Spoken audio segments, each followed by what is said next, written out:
Vamos a orar.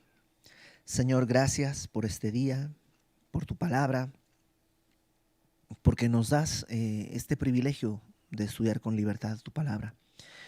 Que nuestro corazón reciba aquellas cosas que tú quieras enseñarnos y de esa manera tú seas exaltado. Te lo pedimos, Señor, humildemente en el nombre de nuestro Señor Jesucristo. Amén. Capítulo 8 del primer libro de Samuel. Y el capítulo 8 es una transición realmente entre dos grandes etapas o dos grandes periodos que ha tenido la nación de Israel. Esta primera etapa que se conoce como los jueces. Los jueces eran hombres o mujeres que Dios levantaba y que Él capacitaba para liberar al pueblo, no solamente liberarlo políticamente o liberarlo, digamos, bélicamente a través de las batallas, sino también espiritualmente.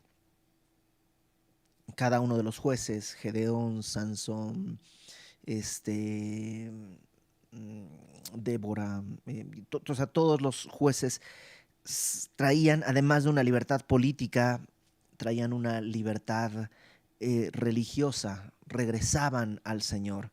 Así que así estuvo por todo el periodo de los jueces, por muchos años, varios cientos de años estuvieron así, hasta que Samuel aparece y Samuel va a ser el último de los jueces y en el capítulo 8 vamos a iniciar la transición hacia la monarquía, hacia el momento en el que ya no es eh, la ya no es un juez, sino es ahora un rey el que va a gobernar la nación. Y de eso vamos a estar hablando ahora en el capítulo 8. Así que capítulo 8, versículo 1. em, Comienza con un resumen un poquito de lo que estaba sucediendo en la vida de Samuel. A Samuel lo hemos visto desde niño ser consagrado, lo vimos hablarle al pueblo, exhortarle al pueblo y también lo vimos la semana pasada presentando un sacrificio, una ofrenda y Dios respondiendo a todo esto, liberando al pueblo en una gran batalla que se había venido sobre ellos. Pero ahora, capítulo 8 comienza diciendo, aconteció que habiendo Samuel envejecido, puso a sus hijos por jueces sobre Israel. Samuel es un hombre que la Biblia no registra un pecado de manera explícita. No, no creemos que nunca haya pecado, pero la Biblia no registra un pecado, como de algunos otros hombres, Daniel, José. Pero sí podemos encontrar que hay algo que probablemente sí es un grave error. Y es esto.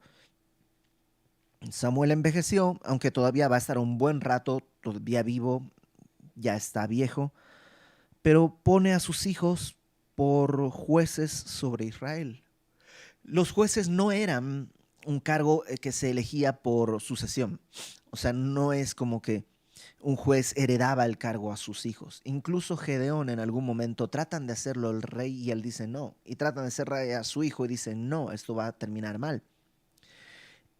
Pero Samuel comete, creo, este error de poner a sus hijos por jueces. No sé si Samuel consideraría que eran aptos o idóneos. La verdad es que todos yo creo que podemos caer en el error de ver a nuestros hijos con muy buenos ojos y eso nos lleva a cegar un poco cierta responsabilidad que ellos puedan tener en pecados. Y creo que es importante considerar esto.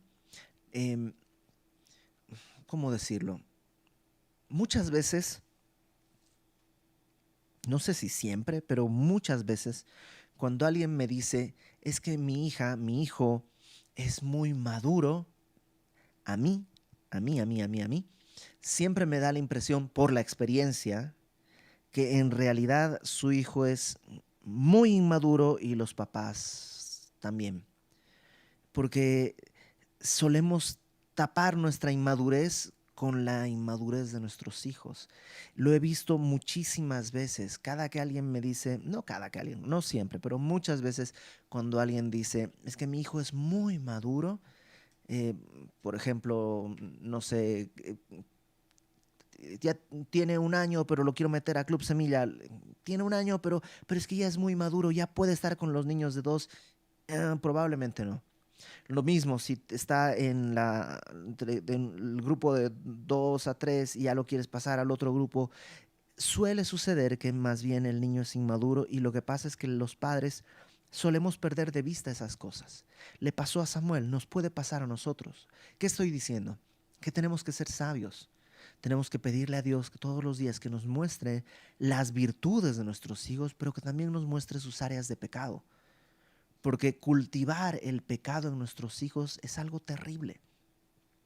Lo vimos con el sacerdote Elí, ¿te acuerdas? Como él no estorbaba a sus hijos.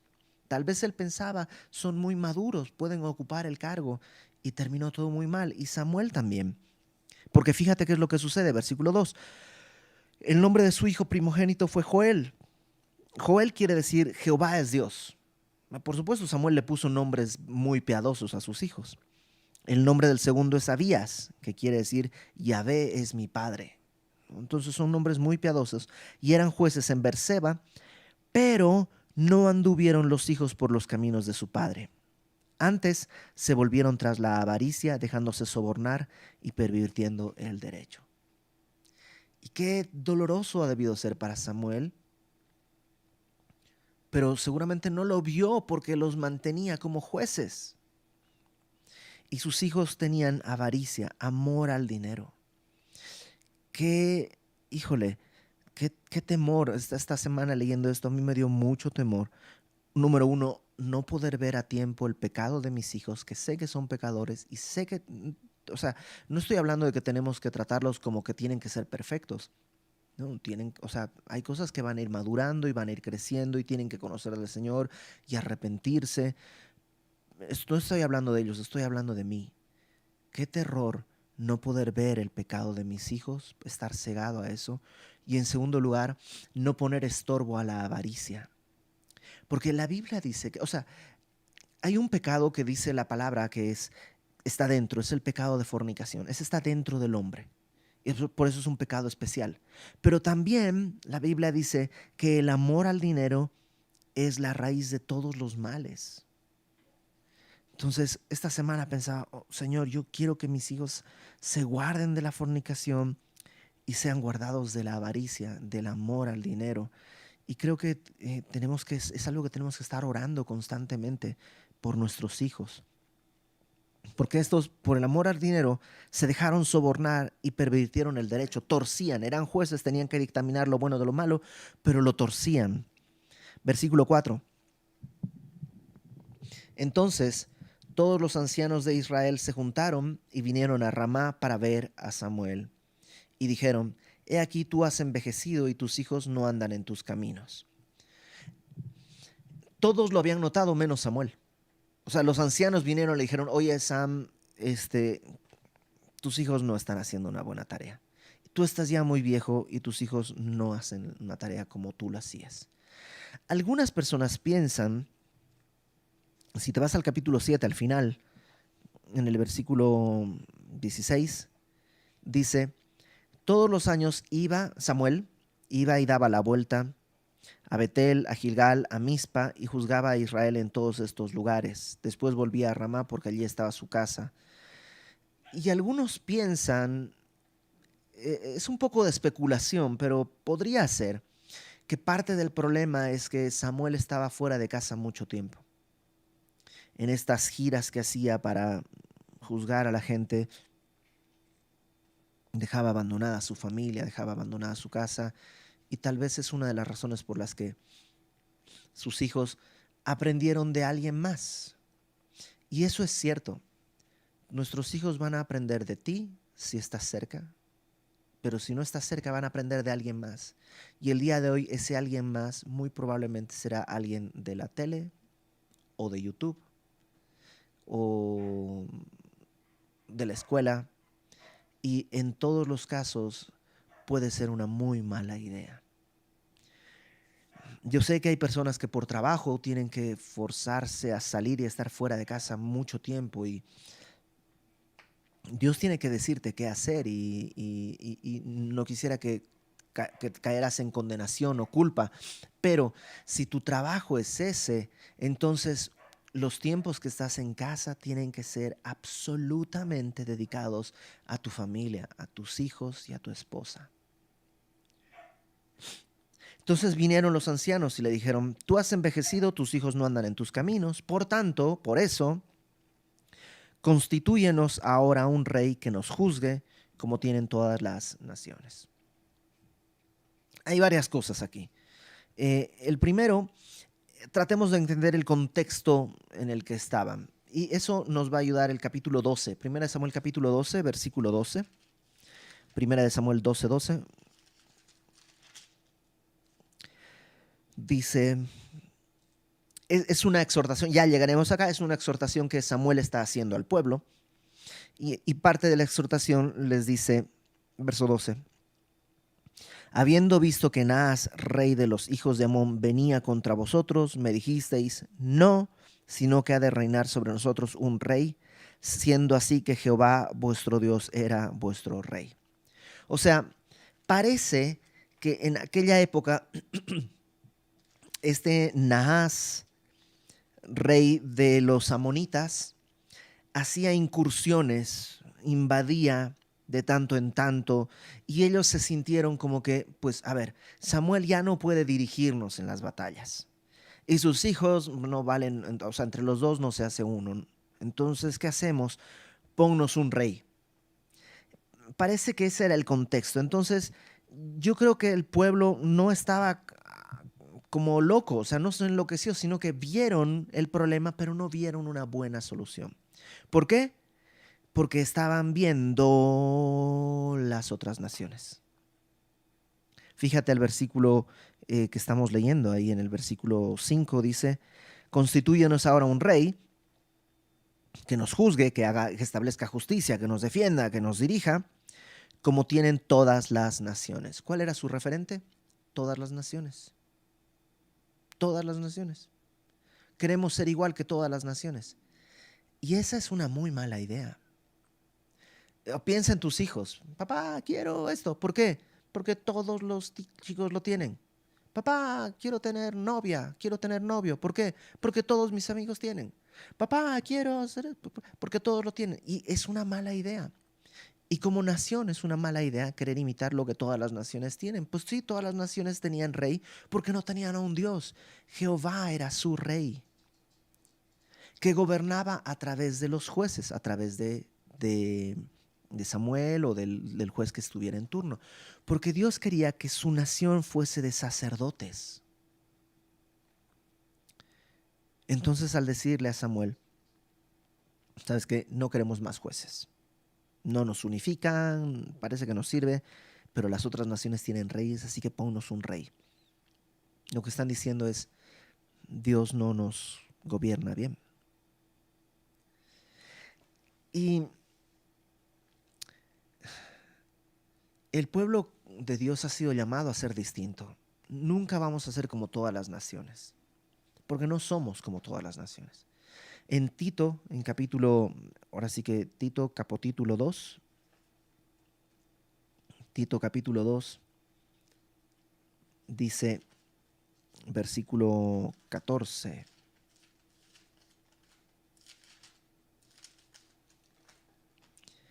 Hablando de la esperanza que tenemos en Dios, en Cristo, dice de Cristo, el Salvador Jesucristo, verso 14, quien se dio a sí mismo por nosotros para redimirnos de toda iniquidad y purificar para sí un pueblo propio. Y la palabra propio ahí es un pueblo distinto, peculiar. Y sí, el cristiano es alguien distinto, es alguien peculiar, no es igual que los demás. Y hay una gran tragedia al tratar de ser igual que los demás. Ahora, también hay una gran tragedia cuando en vez de ser distinto tratas de ser raro. Hay algunos hermanitos que no son distintos, nomás son raros. Y raro está feo. O sea, nadie quiere estar cerca de alguien raro. El cristiano tiene que ser distinto, pero no es raro. De hecho, es genuino, es auténtico, es único, es verdadero. La gente cuando lo puede ver sabe que eso anhela. Anhela esa relación que tiene él con su esposa, que tiene él con sus hijos, que tiene él a través de su trabajo. Es distinto, no es raro. Entonces hay un peligro cuando nuestros referentes son las personas, las naciones o los sistemas que están alrededor. Ahora, otra vez, no es que ellos estaban como locos. El anhelo de un rey puede ser que sea bueno.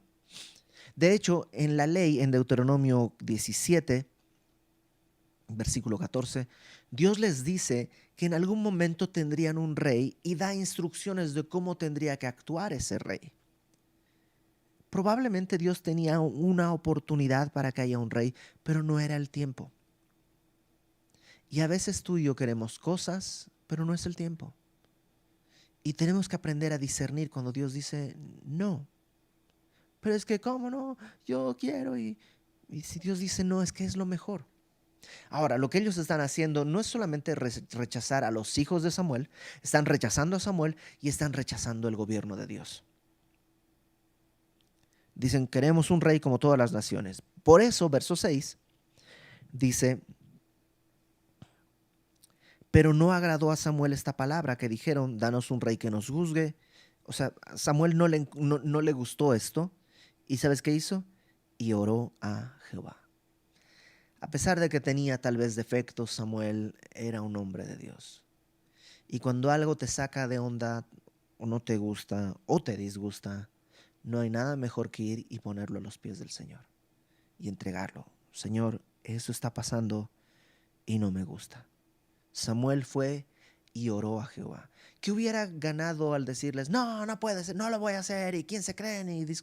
Nada. Fue y lo entregó a Dios, y Dios le responde. Verso 7. Dijo Jehová a Samuel, oye la voz del pueblo en todo lo que te digan. A lo mejor Samuel pensaba que Dios le iba a decir, ¿sabes qué? Mata a algunos o no sé.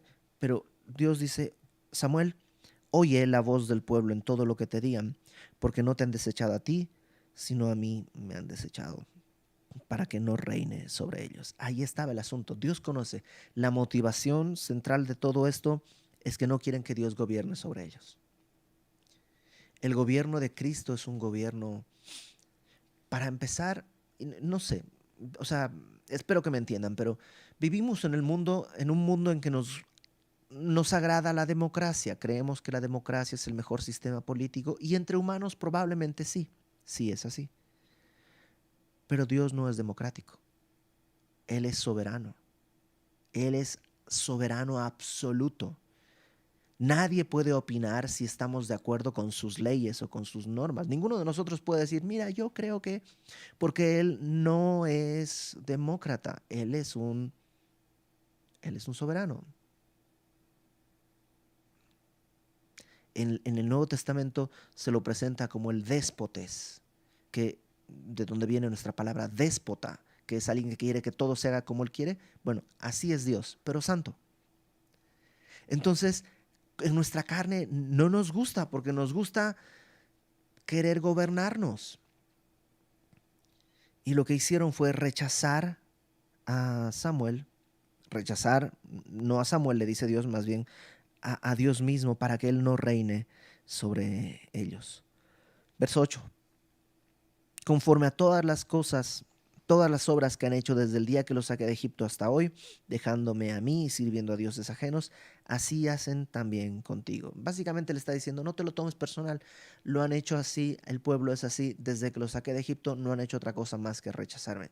Ahora te tocó, pero ya pasó por ahí Moisés y pasó Gedeón y pasaron, o sea, todos han pasado. No te lo tomes personal, Samuel, a mí me están rechazando. Dejándome a mí sirviendo a dioses ajenos, así hacen también contigo. Ahora pues, oye su voz, escúchales, dales lo que quieren, pero protesta solemnemente contra ellos, es decir, adviérteles con solemnidad, que no quede malinterpretado, hazlo con solemnidad y con seriedad. Muéstrales cómo los tratará el rey que reinará sobre ellos. Dios no se va a imponer. Todavía está en un tiempo en el que Él está permitiendo que tú y yo decidamos esto.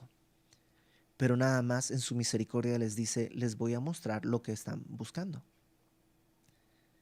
Verso 10. Y aquí nos va a decir lo que Dios le dijo a Samuel. Refirió Samuel todas las palabras de Jehová al pueblo que le había pedido rey. Dijo pues, así hará el rey que reinará sobre vosotros. Chécate. Tomará a vuestros hijos y los pondrá en sus carros y en su gente de a caballo para que corran delante de su carro. En aquella época era común que el rey tuviera gente que corriera delante de él. ¿Por qué? Nomás para ver que hay gente que corre delante de ti. O sea, es un signo de estatus. Entonces va a tomar a tus hijos, les dice al pueblo, y los va a poner, los va a usar para subir su estatus. Verso 12.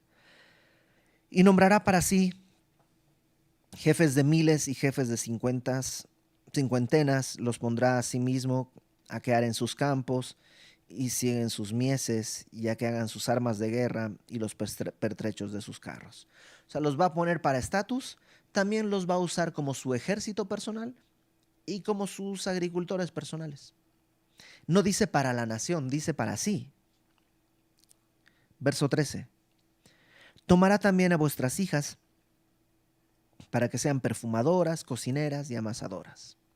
Se va a aprovechar también de tus hijas. Asimismo, tomará lo mejor de vuestras tierras, de vuestras viñas y de vuestros olivares, y los dará a sus siervos. Va a venir y te va a decir, ok, ¿qué tanto da esta tierra? Bueno, este pedazo de tierra da mucho, este no tanto. Ah, bueno, este que da mucho, ahora no lo vas a sembrar tú, lo va a sembrar alguien que yo voy a poner porque va a trabajar para mí. ¿Alguna pregunta? Y ya, tomará así lo tuyo. Verso 15. Diezmará vuestro grano, o sea, es como cobrará impuestos, ¿no? Y vuestras siervas y vuestros mejores jóvenes y vuestros asnos, y con ellos hará sus obras. Diezmará también vuestros rebaños, seréis sus siervos, y clamaréis aquel día a causa de vuestro rey que os habréis elegido. Y parece que Dios lo deja muy claro, no es el rey que yo quería ponerles, es el que ustedes están eligiendo. Mas Jehová no os responderá en aquel día. ¿Te imaginas? Dios les está diciendo, una palabra que se repite mucho es tomará, tomará, tomará, tomará, tomará. Para sí, para sí, para sí. Ahora tú y yo decimos, si a mí me hubiera tocado elegir, entonces hubiera dicho, Señor, entonces no nos des ese rey. Tal vez lo pensamos así, pero nuestra vida cotidiana nos demuestra que es más fácil cambiar a Dios por algo pasajero que perseverar en lo que es correcto. Fíjate lo que hicieron. Verso 19, pero el pueblo no quiso oír la voz de Samuel. Y dijo, no, sino que habrá rey sobre nosotros. Y es así como, ya escuchaste, te van a cobrar impuestos, vas a perder a tus hijos, vas a perder a tus hijas, vas a perder tu campo. ¿Qué vas a hacer? Quiero un rey. Pero te van a cobrar impuestos, vas a pagar, ¿qué vas a hacer? Queremos rey. Como todas las naciones. Verso 20, nosotros seremos también como todas las naciones, y nuestro rey nos gobernará y saldrá delante de nosotros y hará nuestras guerras. En el capítulo 7 vimos que Dios les dio una gran victoria. ¿Tenían rey? No. No tenían rey, no tenían confianza, no tenían ejército. Pero Dios dio la victoria por su propia bondad. Pero el pueblo no quiere la gloria de Dios. Quiere ser como las otras naciones. Versículo 21.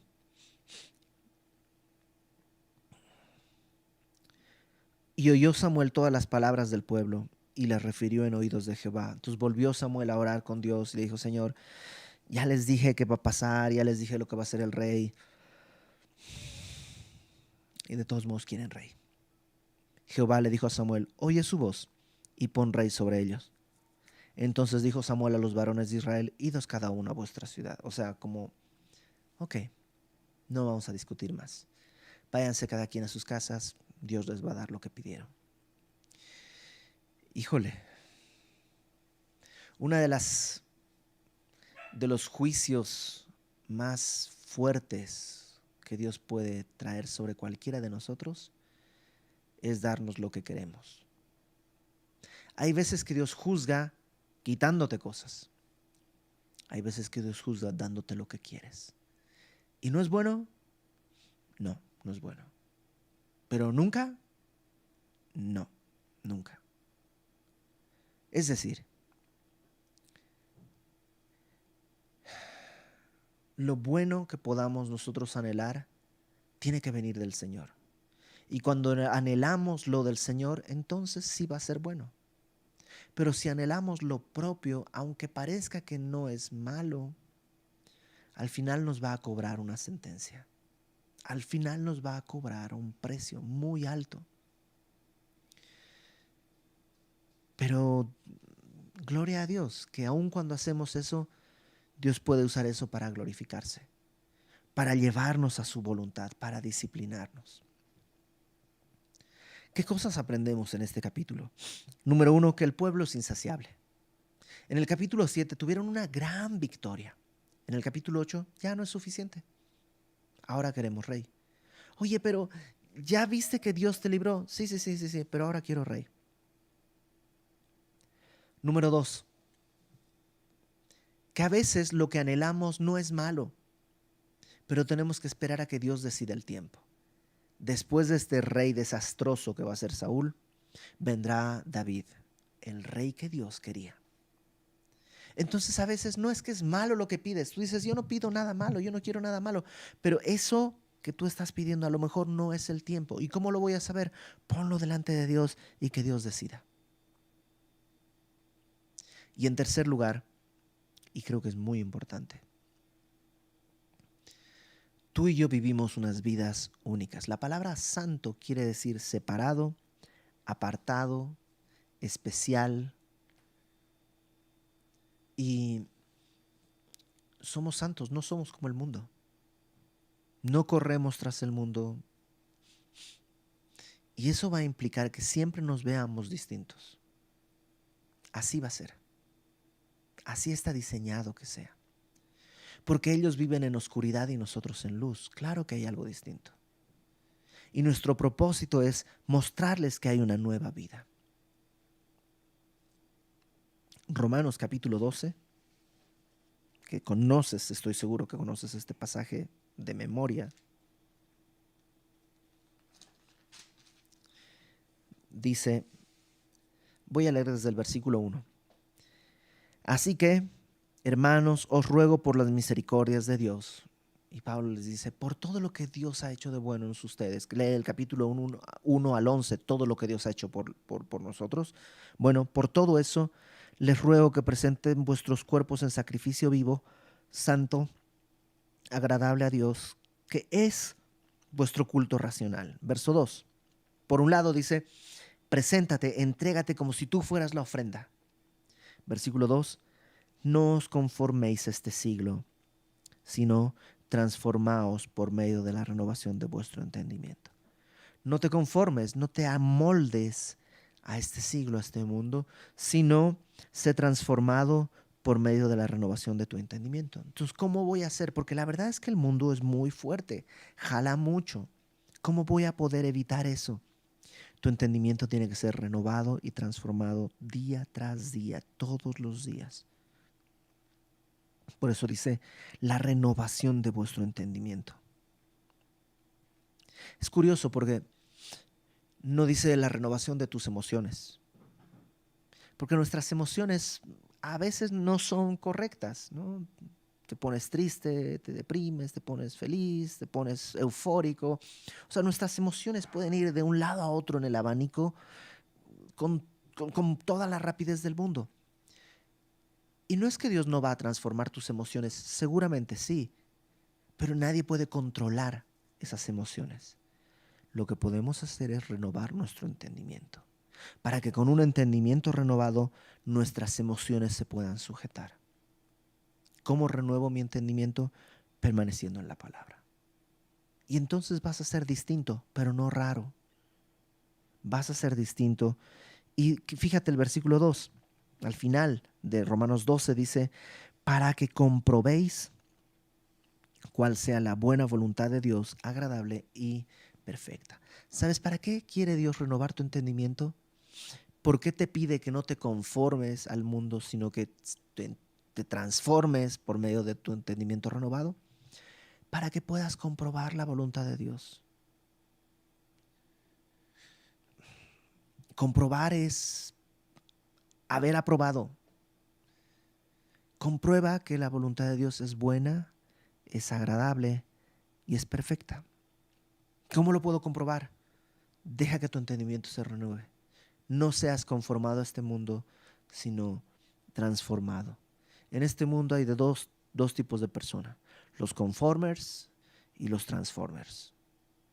Y los que se conforman ven su vida hundirse aunque tengan éxito.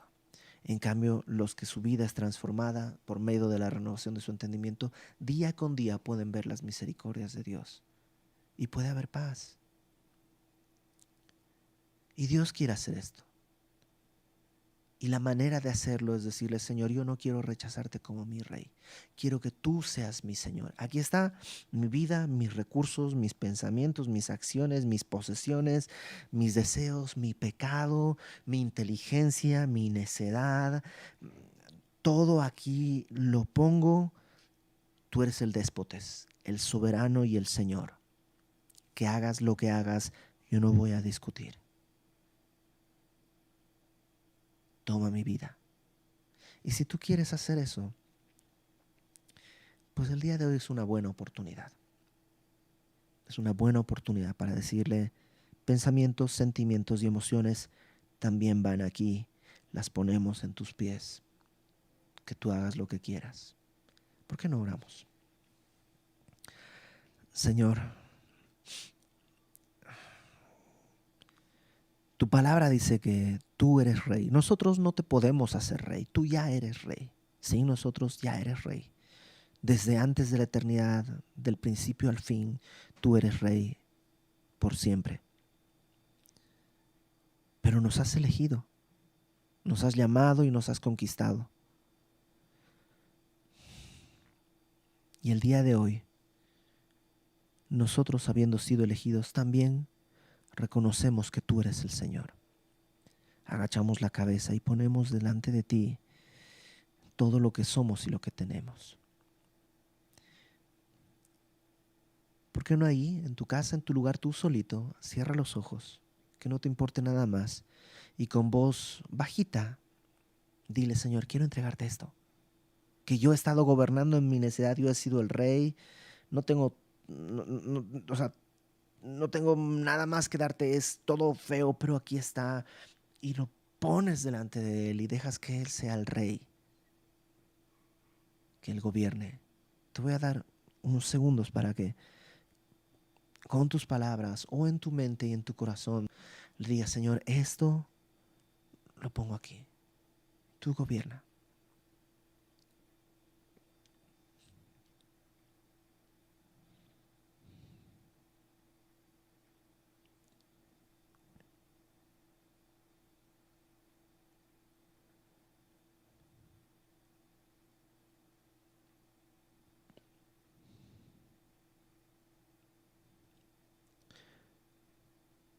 Señor, aquí estamos como iglesia tuya, aunque esparcidos por toda la ciudad. Estamos poniendo delante de ti aquellas cosas en las que hemos gobernado nosotros y que ha sido un desastre. Y queremos que tú tomes y gobiernes, Señor. Y si notas que nuestras manos están aferradas, por favor, Señor, danos un jalón y arrebata de nuestras manos aquello que te corresponde. Para que tú seas soberano, absoluto, Señor absoluto en toda nuestra vida. Así debe ser y nosotros anhelamos que así sea. Extiende tu mano, Señor, que tu Espíritu Santo sobre nosotros nos dirija a toda verdad y nos permitas con fe soltar aquello que estamos agarrando en pecado. Gobierna, Señor, sobre nosotros. Tú, no queremos otro rey. Apártanos, Señor, de la vanidad, de la vanagloria. Apártanos, Señor, del pecado, de la necedad. No queremos rechazarte, sino abrazar tu soberanía.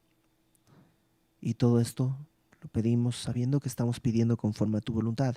Y tu palabra dice que si pedimos conforme a tu voluntad, aquellas cosas que pedimos nos son concedidas. Así que en tu nombre, Señor, el día de hoy entendemos que somos libres y queremos vivir bajo esa nueva libertad. Para tu gloria, Padre, en el nombre de Cristo Jesús, nuestro Salvador. Amén y amén.